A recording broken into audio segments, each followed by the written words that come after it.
Take 4. Okay, this is the 4th take on this. I hope this works this time. It's all because I have no technological skill whatsoever, which you can tell by the fact that the camera is shaking already. I am going to put it down, but for the Samhain ceremony, I did obviously get inspired to actually write one to share on video for whoever stumbles across it.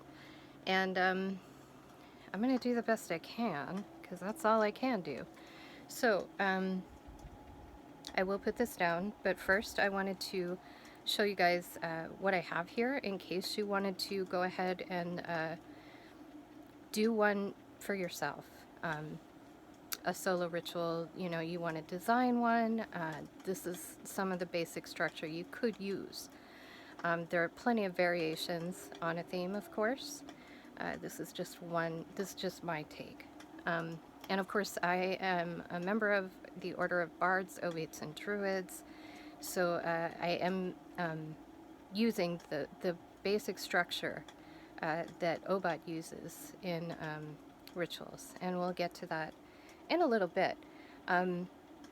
So first, let me try to show you what I have here. Normally, we would be in the woods and we would have an actual bonfire. This is a YouTube bonfire, which is actually pretty spectacular, and I really like it. So I'm very thankful for that.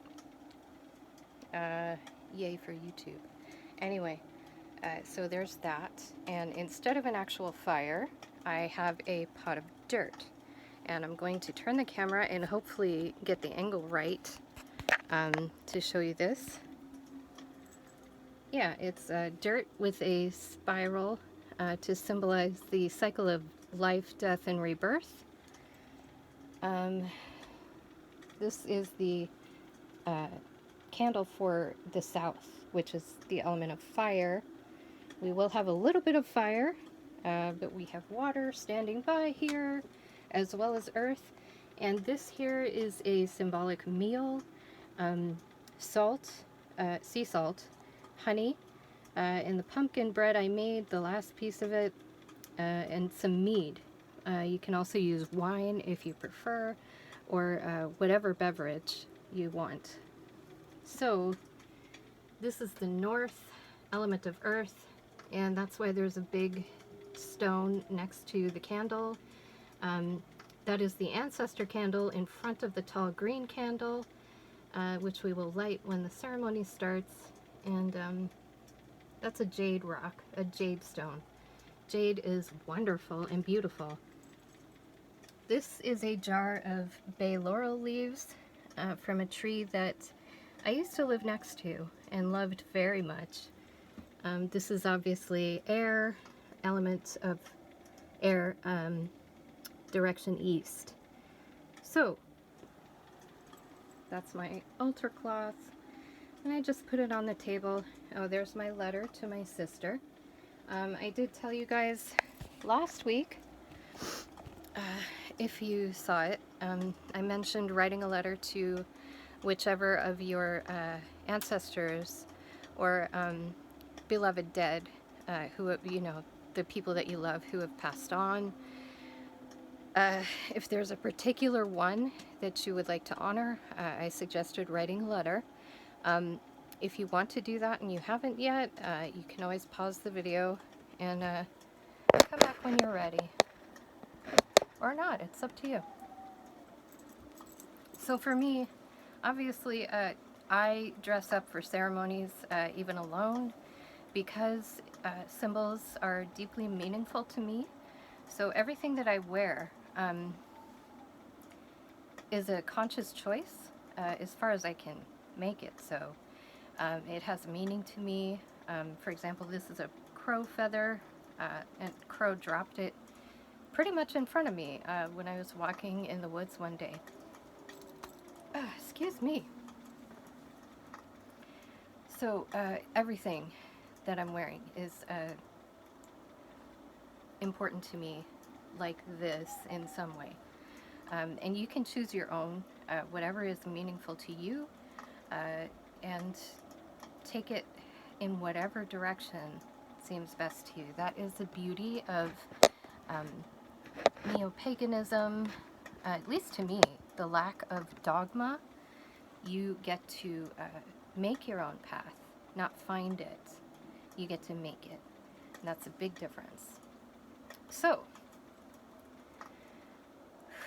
before we actually start, I am going to take some deep breaths, which we do before ceremonies start anyway. So, together with the earth beneath us,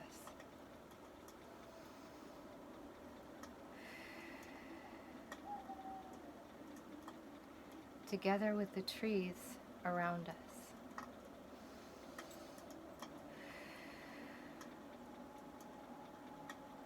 and together with the sky above us.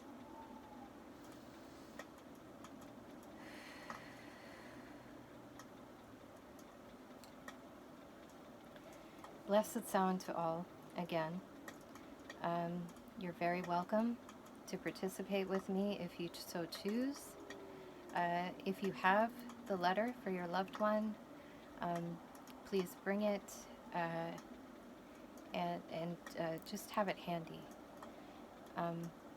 Also, if possible, if you have some fallen leaves nearby, I should have mentioned it earlier, but get some fallen leaves if you can, and a Sharpie to write on them with. That jar of leaves, the bay laurel, that is what I'm using for that portion of the ceremony, which I'll explain when we get there. So if you want to pause that and go get some leaves, fine. If you don't want to use leaves, or you just don't have any available, just use paper, that's fine. I just prefer to use the leaves since I have them.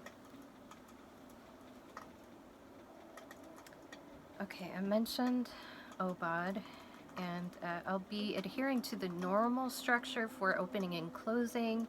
I did make a few minor changes, and I wrote the rest of the ritual specifically for today for myself to share. And I've already felt this year the thinness of the veil, much more than I have before, partly due to being ill for a long time.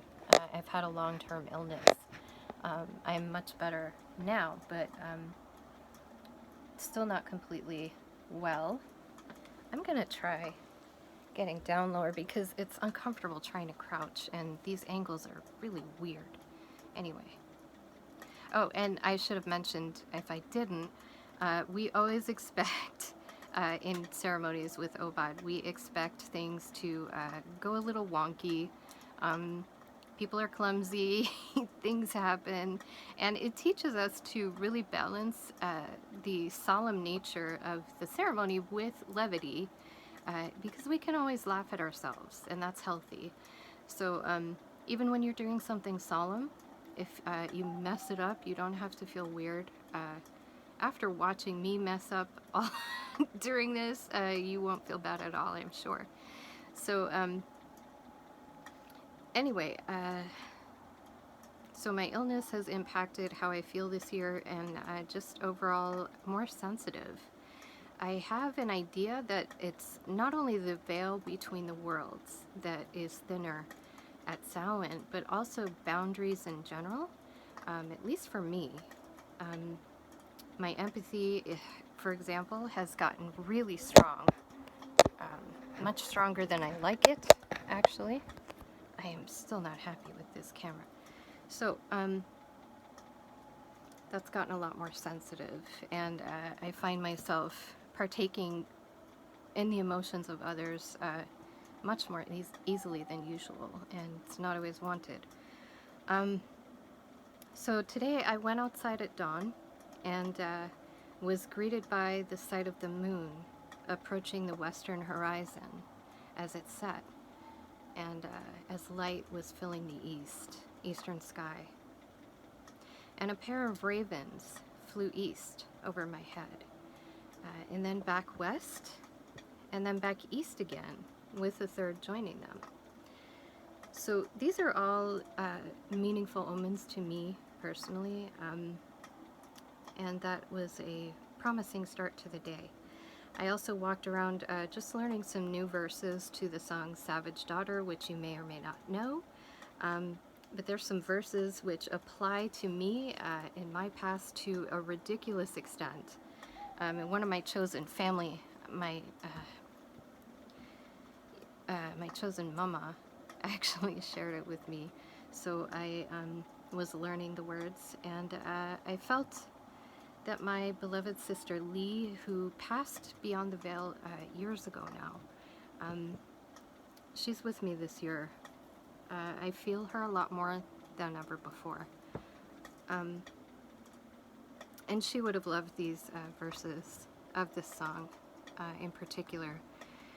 So I might sing them during the ceremony, depending on the inspiration. Probably not. I am not ready for that. You guys are not ready for that. I did used to sing in a band, but no. So, like I said, levity and reverence and balance as I struggle to find an angle I can maintain that's not ridiculous to look at. Try to remember above all else that your spiritual path is very personal to you, and I'm just sharing this aspect of mine because it feels right to do so. Take whatever you can benefit from, if anything, and leave behind the rest. If anything that's part of my practice makes you uncomfortable or seems ridiculous, that's okay. That part is not for you. Let it pass you by like water off a duck's back. And we'll begin by calling on the four quarters and asking the blessing of each totem animal. And I am going to need to adjust this again. Okay, that's better. And you did notice, hopefully, when I was showing it, that each direction has its corresponding element. So, with the blessing of the Hawk of Dawn, soaring in the clear, pure air, I call upon the powers of the East. And just acknowledge the direction and the element, air. And the totem animal for Obad is the hawk. And I'm not going to, you can just notice it when I say it.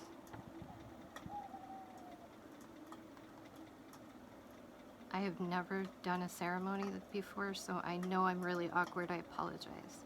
I hope it's still useful.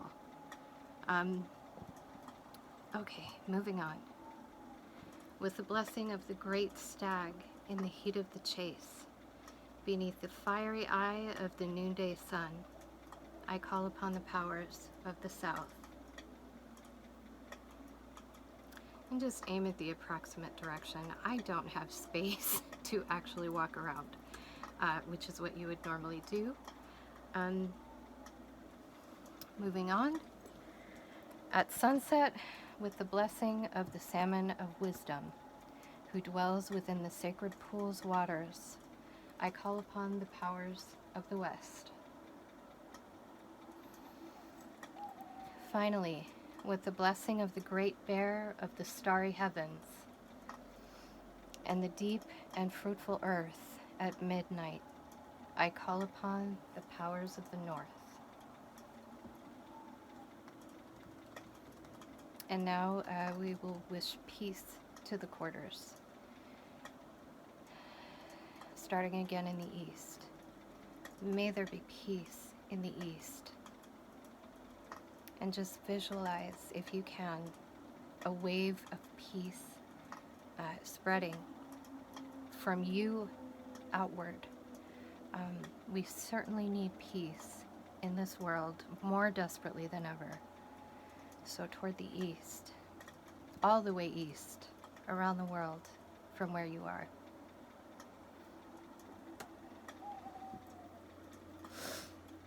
May there be peace in the south. May there be peace in the west. And may there be peace in the north. May there be peace throughout the whole world soon. I probably went off camera, didn't I? Doesn't matter. And now we'll draw a circle in the space around us, just to symbolize setting apart this time and this space as sacred. Obviously, normally you would want to walk around and do it properly, but given the limitations that I have, we will just symbolically draw it. You can use a finger, you can use a wand, whatever you would like to use. And it can be a wonky circle like mine, or you can be as perfect as you want. It doesn't, the intent is really at the root of it, so that's what matters. So, we now bless the circle with first water, and I'm just sticking my hand in it, literally. Every time I am tasked with doing this, even in a group ritual, I just sprinkle it in all the directions, or on every participant, depending on the ritual. And you say, may this circle be blessed with the element of water. And then I'm going to light the candles, starting with the ancestor candle. And you do the same thing in terms of blessing or consecrate. I have to stand up, guys. I'm sorry. Hopefully I don't fall on top of the table and destroy everything. Okay.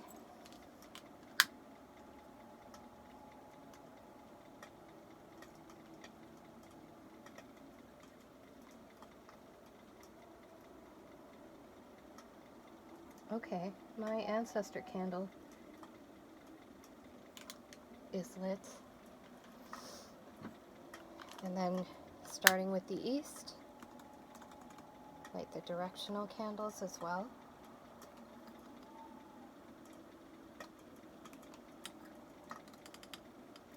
Ooh, shaky hands!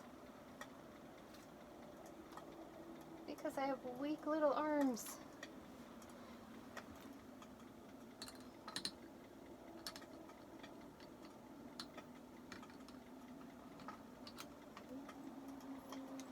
Okay. So, may this circle be blessed with the element of fire. And I actually did not kill myself on video, so that's good. Sorry, I shouldn't have said that so lightly. I meant accidentally, by like sheer clumsiness, because that is a possibility every day.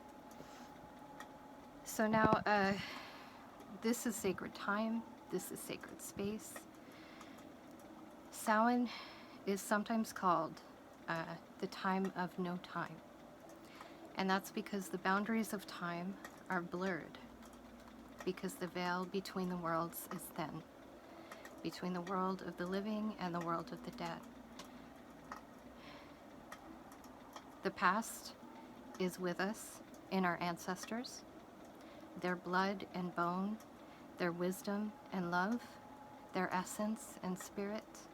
We carry it with us always. And our ancestors are not just blood and bone. Ancestors can be anyone that has played a part in guiding you along your life's journey. So blood may have nothing to do with it for you. It has little to do with it for me, if anything.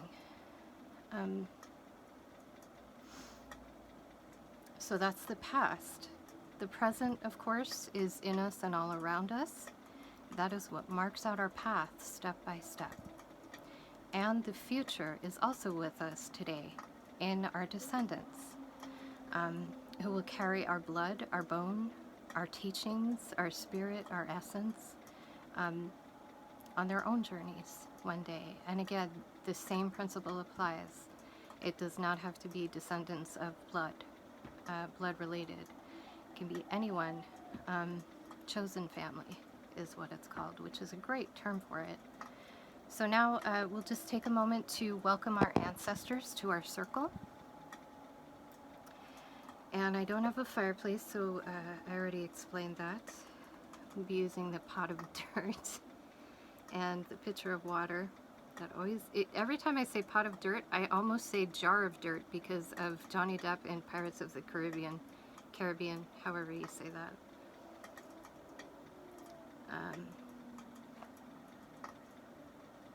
So to welcome the ancestors, you just do that internally, privately, each individual.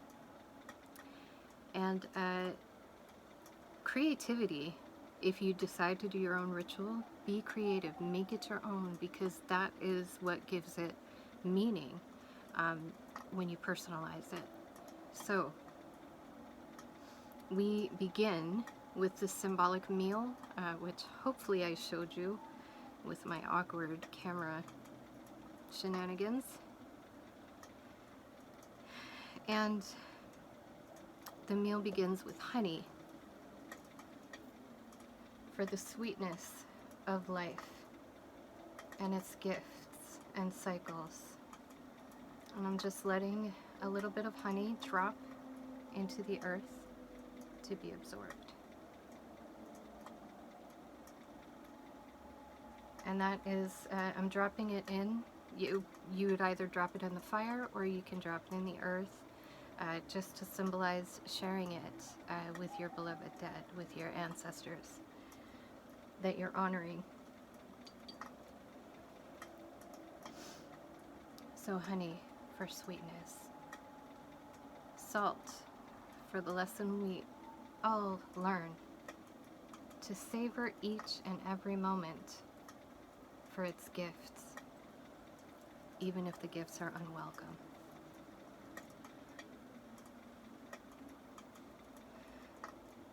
Mead, or wine, or water, whatever you choose.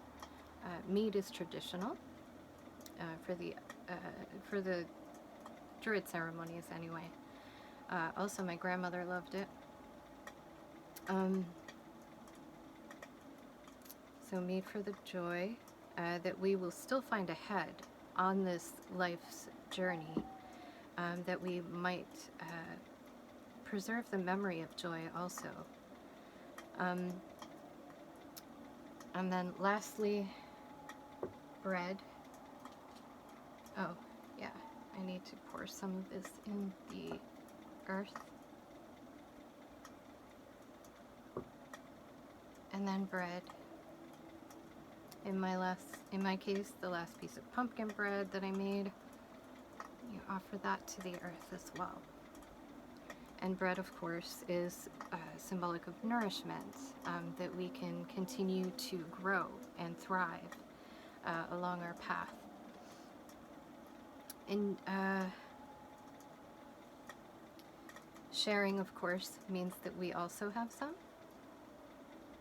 I will take some mead. Slange.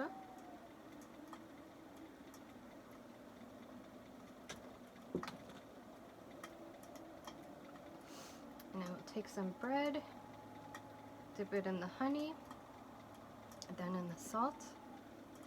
So the salt sticks to the honey.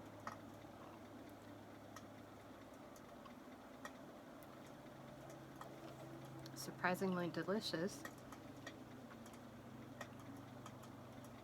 And then, as you were sharing this symbolic meal, think of the specific ancestor or loved one that you wish most to honor here at Samhain.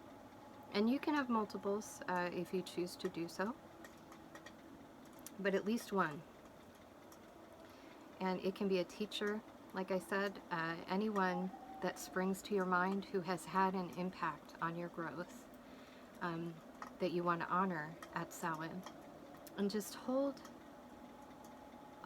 the memory of them. Here at Samhain, whatever memory of them springs first to the front of your mind, hold it close. Ponder it for a moment. No matter what feelings it brings with it. Feel whatever those feelings are that are connected to that memory.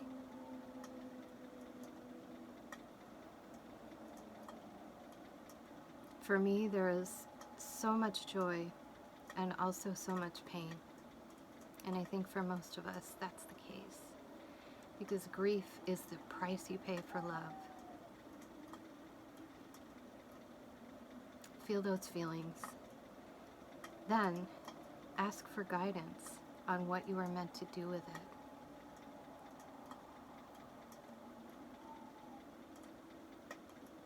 Some of the possibilities do include you can enjoy the memory, just nourish yourself on the remembered joy of that moment. If it's a joyful one, forgive if the memory that comes is hurtful to you.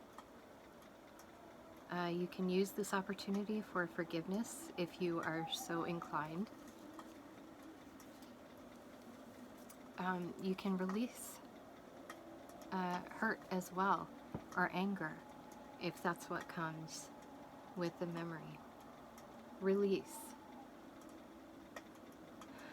So enjoy, forgive, and release are just 3 of the possibilities for what you can do with the feelings from that memory, from that moment, with that person. Just take all the time that you need with this, between you and your memories and your loved one. You can pause the video if you need the time. And if you have a letter, I suggest rereading it, imagining your loved one receiving it. You can do that aloud or silently, depending on how you feel. And this part is private, so I will recommend again to pause the video if and whenever you need to for more time. I won't be sharing my letter publicly, but my Sissa Lee, whom I honor today, she knows my heart. The good, the bad, and the ugly. And now you can take your letter and do with it whatever seems best to you. You can keep it for memory's sake, or you can give it to the elements. And I'm going to keep mine for now.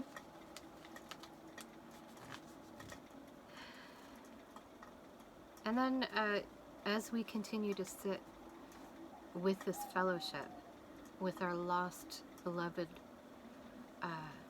ancestors, guides, teachers, as we sit with their memory, we take as much time as we need to savor those memories. And imagine how near your ancestors stay throughout this time of no time. And just know that they always cheer you along on your journey, whether you feel their presence or not. Take a moment to reflect on what they would agree and what you already know has reached the end of its time in your life. What will you release from your life as the trees release the rest of their leaves? And with that,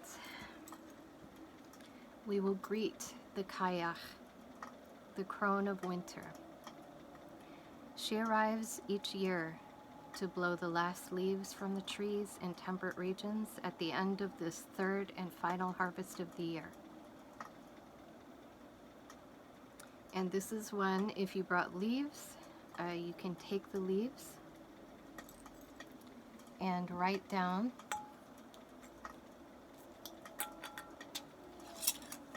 the things you want to release from your life that no longer serve you.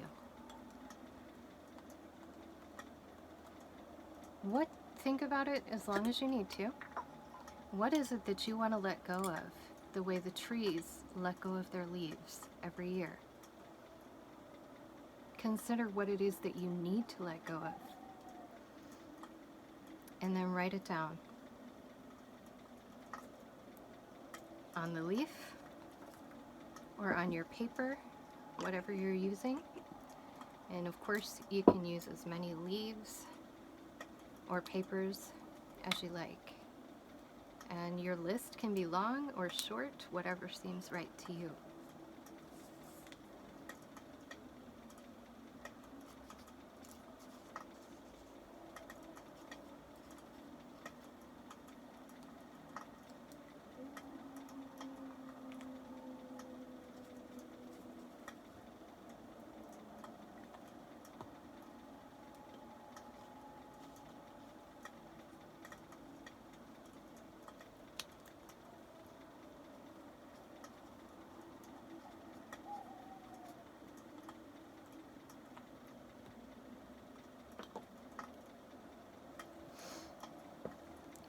This is not comfortable.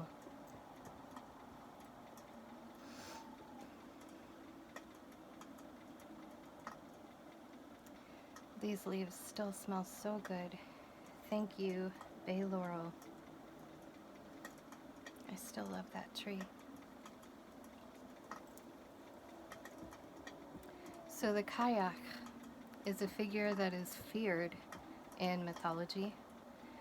Because she brings the winter, the time of potentially starving if you didn't store enough food from the harvest to get through the winter. So she often brings the fear with her that winter does, naturally. But the kayak is vital to the cycle of life, death, and rebirth that we go through every year and every lifetime, and to some extent every day. The kayak is standing there before the fire, or in my case, the jar of dirt, pot of dirt. And she's ready to receive that which no longer serves you on your path. Whatever you wrote down on the leaves or the papers, she will take it from you. Symbolically, obviously. She will take them down deep into the frozen earth. And I'm dropping mine into the earth right now. And there they will become seeds of new life and growth for the coming year. Transforming when the spring comes with the warmth of the sun and the longer days. But for now, they are hers. They leave our sight. I'm going to burn mine in the pot of earth, then add water, and let nature work her magic on all of it.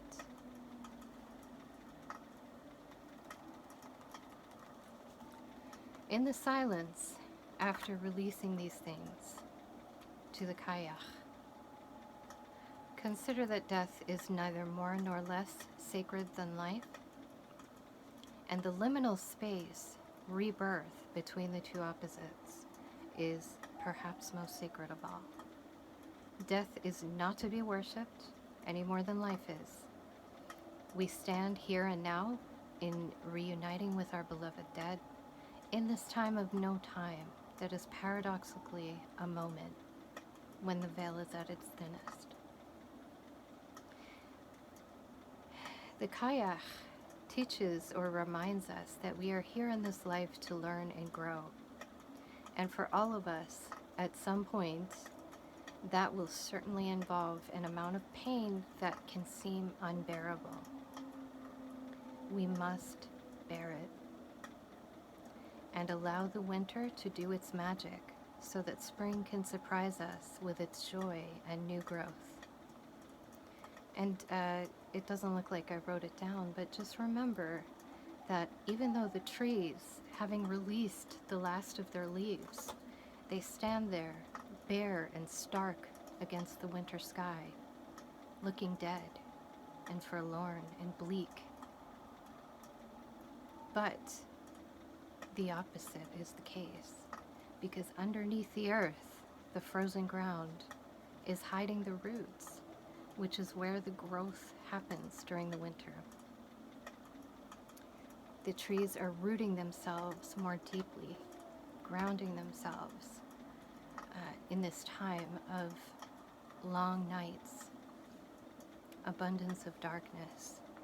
It's a time for rest, for sleep, for covering the seeds and letting them grow unseen from the ashes of what we have released that no longer serves us.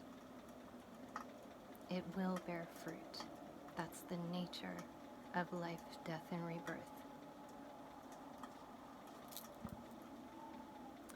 I do feel inspired to say that there's a lot of depression going around, a lot of despair, and the holidays are especially notorious for people really getting close to that edge of despair and looking over that cliff.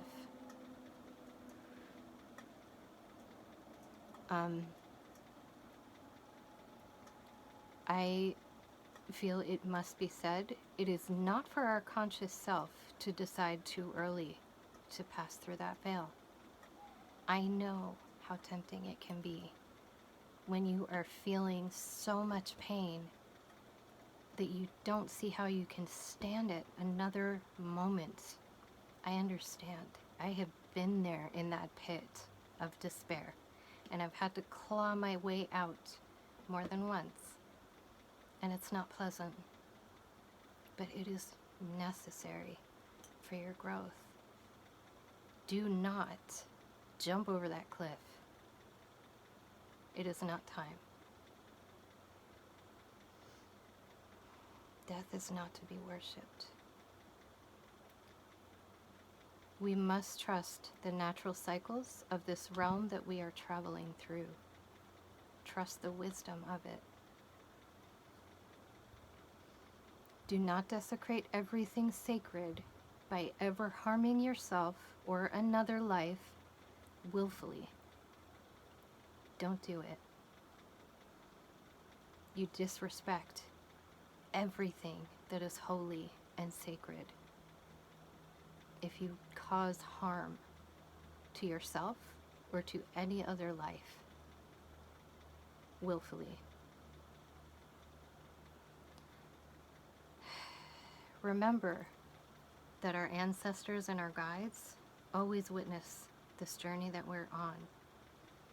Don't dishonor them. Don't dishonor yourself with hateful words or acts. There is way too much of that toxicity in our world. Samhain is a time for purifying that. We all have it in our hearts. That's what you wrote down on those leaves and cast into the symbolic fire, or literal fire if you have one. Get rid of that. Because even those things that seem wrong,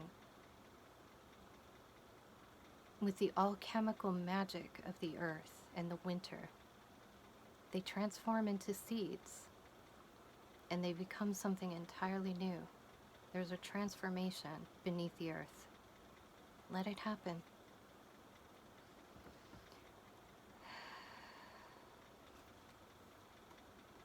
I think I missed something. Yeah, I did. Okay, so forgiveness. I mentioned forgiveness earlier pertaining to others, but it pertains to the self as well. For me, quite often. Forgive yourself for what you feel, because that flows like a river. You can't control how you feel. You control what you do with it, with that feeling. It's natural to feel anger, but if you act upon that, it becomes violence and hate. Instead, you channel that anger toward justice. You need to learn how to do that. We all do. Don't let it bring you in the wrong direction. There's too much of that. This world is poisoned with it. Too much hate, too much violence.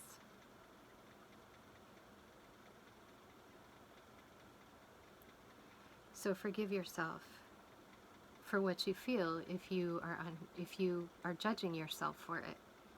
Your feelings flow like a river. That's why water symbolizes emotions. They will flow no matter what.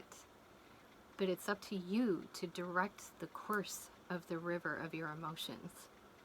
You're in control of that. That's what you are responsible for. You can't stop it. And it's very unhealthy for people to try to stop their emotions and pretend they don't exist. It's very tempting. It seems easier, but it is not. They will flow. They will find a way to express themselves. And sometimes that comes out physically in illness or mentally with depression, anxiety. Depression is anger turned inward, essentially. So yeah, I didn't expect to go into all that. So don't pollute yourself with hateful words or acts. If you feel hatred, let it come and let it go. And learn where to direct it appropriately. Let it fuel your anger and your drive for justice. Anger can be a force for love. We have to learn how to direct it that way. If there's going to be any hope for this world in the long run, and my feet are going to sleep, so I am going to have to get up. Ouch. I used to be graceful in my youth. I was like a ballerina and everything. That's gone. Okay. So feelings flow like a river, and you must direct their course. That is your responsibility. What you do with the feelings you feel. You can feel them. Don't judge yourself for that. But be responsible with how you act on those feelings. Live always in love, both the light and the shadows of love. And we're now going to close the ceremony, first with thanks to the Kayach, for although she appears fearsome, and we may fear the winter, symbolically or literally, her purpose is vital, as we said already, both on earth and in our own lives. So, crone of winter, whose frost has begun to touch my physical body, I thank you once again for taking on what I release, for blessing it and transforming it to seed that is sown in my life, to bloom one day in unexpected beauty and delight. Cold days and long nights are ahead, but I embrace the warmth of the hearth throughout the dark nights of the soul, knowing that winter makes the spring and the summer, followed by bountiful harvests, possible. You are honored and loved for your work, O Kayach. Thank you. Next, we will thank our loved ones and our ancestors. Not only the particulars, but the collective. They have made us what we are, and the making is still going on in all of us. Even when our lives look barren of life or joy, dead and bleak, deep within that still circle of our being, the seeds of new life and new growth are even now being nurtured. No matter how long the winter may seem, the cycle will continue. The light will return. Thank your loved ones particularly as well, and you can pause the video to do that. You can go name by name. However you choose to do it is fine. Just let yourself be inspired if you choose to do this on your own. You can do this silently and privately, which is how I do it. And if you feel words come to you needing to be spoken, just pause the video and take all the time you need. I'm going to take a moment in silence.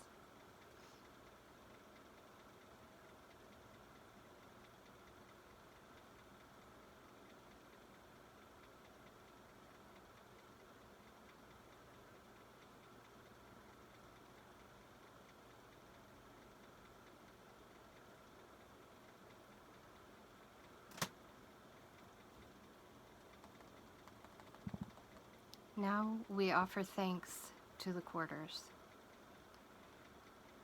starting this time in the west. With the blessing of the salmon of wisdom, who dwells within the sacred pool of the waters, we thank the powers of the west. With the blessing of the great stag, in the heat of the chase, beneath the fiery eye of the sun, we thank the powers of the south.